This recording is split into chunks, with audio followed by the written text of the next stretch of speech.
So I think, and this is what kind of scares me the most about. I'm willing to say the most about Trump's administration. We need to have the government. First and foremost, for me, the government should be collecting data on society and building a baseline set of facts and data that we can start building and making decisions off of. Our biggest failure is that we're not doing that efficiently.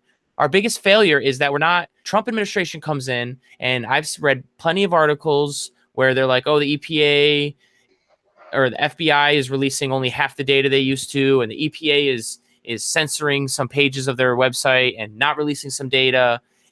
And that's the wrong thing to do. I think that the Trump administration is playing games with their interests, but guess what? I guarantee you that the previous administrations all did it too. And it's really eroding trust in the government. We need to have some sort of separate entity or something that builds this. Like you were just saying, you're interested in how many handguns versus AR are killing people. I tend to agree with you. I would like to think common sense dictates it's probably handguns, but who knows?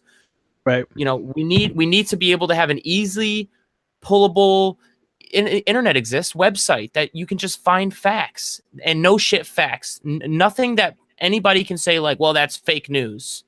That's the problem we have. Well, man, we got to get there. We have to get over this whole fake news thing, right? What we really need to be doing is saying, okay, this is the data that's been collected. Let's look at it as objectively as we can, and let's see what we come up with. And right, the whole fake news thing is right. I feel like perpetrated by people who don't want to have the tough conversation. They don't want to sit here and say, okay, maybe, and like I was saying to Dad earlier today, maybe my ideas aren't as good as I thought they were. People don't like to confront that reality. That sometimes what they're thinking is, what? Right. And that's why, again, I enjoy talking with you and Chad, because I have to constantly defend my ideas and constantly defend my thoughts and what I'm thinking and how I'm going about my process. And if you have to constantly do that, right? Iron sharpens iron. That's my thought process towards it. Right. Well, and if you're lobbing in viewpoints and ways that you think that are completely opposite of the other person, they're definitely not thinking in those ways. So when you lob those in, it forces them to say, oh, okay, like I never considered. That's correct. Exactly. I never thought about. I've never been. And you're right. Challenged. I think a lot of why Donald Trump got elected, like I said already, and like we already know, is anti-establishment. But I think it's in the sense that like people really want to start rethinking things on a much bigger scale than we do currently. Yes, and I readily admit, that a lot of these people are probably and already have been let down by Trump in this sense, because like it's hard to work in the system we have and change things quickly, right? That's the point. It's very difficult. Right now, I think there's a lot of resentment and there's a lot of, we live in an age of quick, like really fast change, and government hasn't caught up. And I think there's a lot of resentment because of that.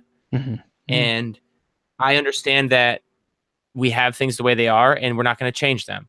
So I think that we really need a solid leader that can do what I said earlier. And everybody, and a lot of people thought it might have been Trump, and a lot of people gave him a chance. Even I did a little bit at the beginning, and he failed miserably. We need someone who's a solid leader who can bring enough people together and put enough pressure on things, on politicians from their bully pulpit as the president. Exactly like Teddy Roosevelt was. He was the president. He knew he was on top of a complicated system that moves things usually slow. So what does he do? He gets out there in the public and he just pushes his agenda, and anything that's popular, you press those buttons because it's popular already. So if politicians are dragging their feet on stuff like chip, Trump could have and should have been that guy that's like, this is ridiculous. Get it done. People want it done.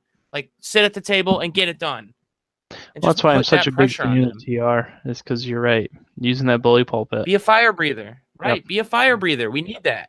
We need the system to be constraining in a lot of ways. We do. And Trump has showed us that.